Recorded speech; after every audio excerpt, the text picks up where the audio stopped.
नमस्कार दोस्तों, यूपीएसआई में आने वाले जो प्रतियोगी परीक्षा है उसमें रीजनिंग में जो क्वेश्चन पूछे जाएंगे उससे यहाँ 10 प्रश्न यहाँ पर टेस्ट में दिए जा रहे हैं। आइए हम लोग चलते हैं, टेस्ट देते हैं ध्यान से।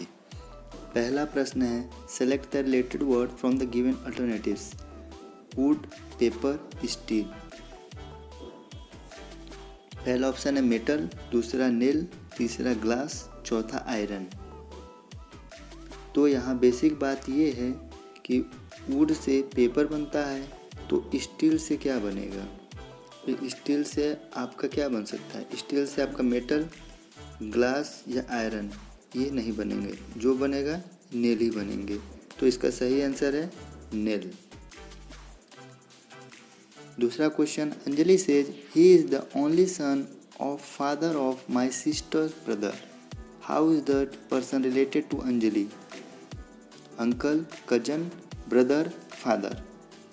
अगर हम सिस्टर को एस से डिनोट करते हैं और नेगेटिव साइन फीमेल के लिए, और इसका ब्रदर को बी से डिनोट करते हैं और पॉजिटिव साइन देते हैं, और इनके फादर को एफ से डिनोट करते हैं और पॉजिटिव साइन देते हैं, पॉजिटिव दर्शाता है मेल को, तो यहाँ आप देख सकते हैं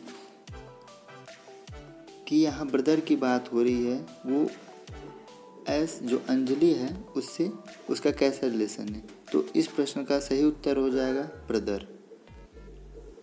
तीसरा क्वेश्चन है, if A means cross, D means plus and G means minus, find the value of.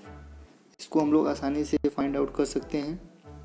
7, A means multiply, 4, D means plus, 4, A means multiply, 3, G means -2। इसको हम लोग सॉल्व करेंगे तो इसका आंसर आ जाएगा 38। Find the odd number from the alternative. पहला option है 64, second option 343, C option है 900 एंड डी ऑप्शन 1331।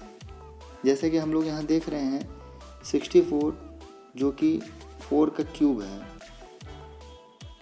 4 का क्यूब है ये, 343 7 का क्यूब है, और 930 का स्क्वायर है, और 1331 ये 11 का क्यूब है। तो इसमें जो ऑड हो जाएगा वो 900 हो जाएगा। तो इस प्रश्न का सही उत्तर ऑप्शन है option C. Next, choose the correct alternative from the given ones that will complete the series. 71, 59, 48, 38, 29। Option A 20, option B 18, option C 38, option D 21। तो इसको हम लोग समझ सकते हैं, यदि 71 को यदि 59 से अगर सब्ट्रैक्ट करते हैं तो यहाँ पर जो आएगा आपका 12 आएगा, और 59 से यदि आप 48 घटाएंगे तो 11 आएगा, और 38 से यदि 48 से 38 घटाएंगे तो 10 आएगा। इस तरह हमें यहाँ पे ये समझ में आ रहा है कि 12, 11, 10 यानी आपको घटते क्रम में ऐसे चल रहा है। तो इस प्रश्न का सही उत्तर हो जाएगा ऑप्शन डी। नेक्स्ट प्रश्न, इफ़ मैथमेटिक्स को इस प्रकार से रिप्रेजेंट किया जा सकता है, इस प्रकार से, तो महात्मा को किस प्रकार से रिप्रेजेंट करेंगे?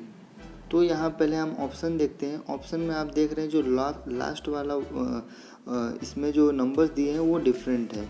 तो लास्ट वर्ड को यहाँ आप देख लीजिए, एक लिए क्या रिप्रेजेंट करेंगे, एक लिए आप 2 से रिप्रेजेंट करेंगे। तो इसका सही उत्तर हो जाएगा ऑप्शन ए। सातवां, from the given alternative word select the word which can't be form using the letters of the given word. Courageous, courageous से आप इन चारों ऑप्शन में कौन सा ऐसा वर्ड है जो इन दिए हुए शब्दों के लेटर से नहीं बन सकते हैं? Option A course, option B grace, option C secure, option D argue.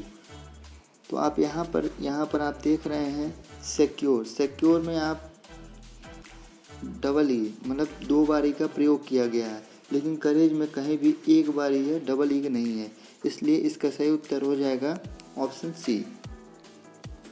Question number 8, in an examination, Rahul got the 11th rank and he was 47 from the bottom. Among those who passed, 3 students could not appear for the exam, 1 student failed. What is the total number of student. जैसा कि ranking में हम लोग जानते हैं, किसी एक candidate का यदि हमें अप और बॉटम से यदि हमें पोजीशन मालूम हो जाता है, यदि हम दोनों को यदि ऐड करके 1 सब्ट्रैक्ट करते हैं तो टोटल नंबर ऑफ कैंडिडेट उस रो में कितने हैं ये पता चल जाता है। तो यहाँ पे हमें राहुल का रैंक पता है, यदि अप से पता है हमें, अगर इसका है 11th और डाउन से यानी बॉटम से यदि आप बोलेंगे तो यदि 47 है तो टोटल नंबर ऑफ स्टूडेंट आप इस प्रकार से निकाल सकते हैं 47 + 11।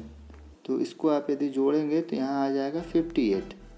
58 में आप एक घटा देंगे तो यहाँ आएगा 57।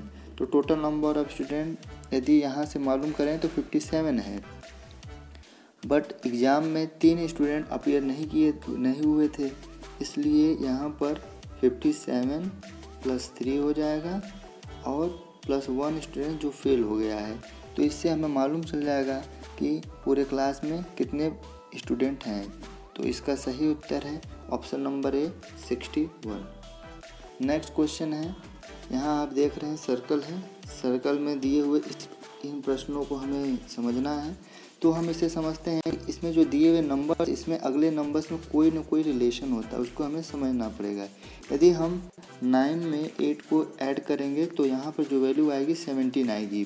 17 में यदि हम 16 को जोड़ेंगे तो आप जो वैल्यू पाएंगे वो 33 पाएंगे। तो यहाँ एक बात कॉमन समझ में आती है कि जो नंबर यहाँ है उस नंबर से एक नंबर कम करके जो नंबर आता है उसी का ऐड हो रहा है। तो 33 में यदि हम 32 को ऐड करेंगे तो इसका उत्तर हो जाएगा 65। तो इस प्रश्न का सही उत्तर है 65। आज का लास्ट प्रश्न, which response represent the language English and Hindi. तो हम जानते हैं भाषा यानी लैंग्वेज एक बड़ी टर्म है जिसके अंदर ही हिंदी आ जाएगी और इंग्लिश दोनों आ जाएगा आपका। तो हम इसका सही उत्तर आप इस प्रकार से पा सकते हैं, इसका सही आंसर है ऑप्शन डी। मोस्ट इम्पॉर्टेंट प्रश्न जो यूपीएसआई, यूपी पेट और विभिन्न प्रकार के एग्जाम में आते हैं उसको यहाँ डिस्कस किया गया है। अगले अंक में फिर से मुलाकात होगी, तब तक के लिए नमस्कार। जय हिंद, जय भारत।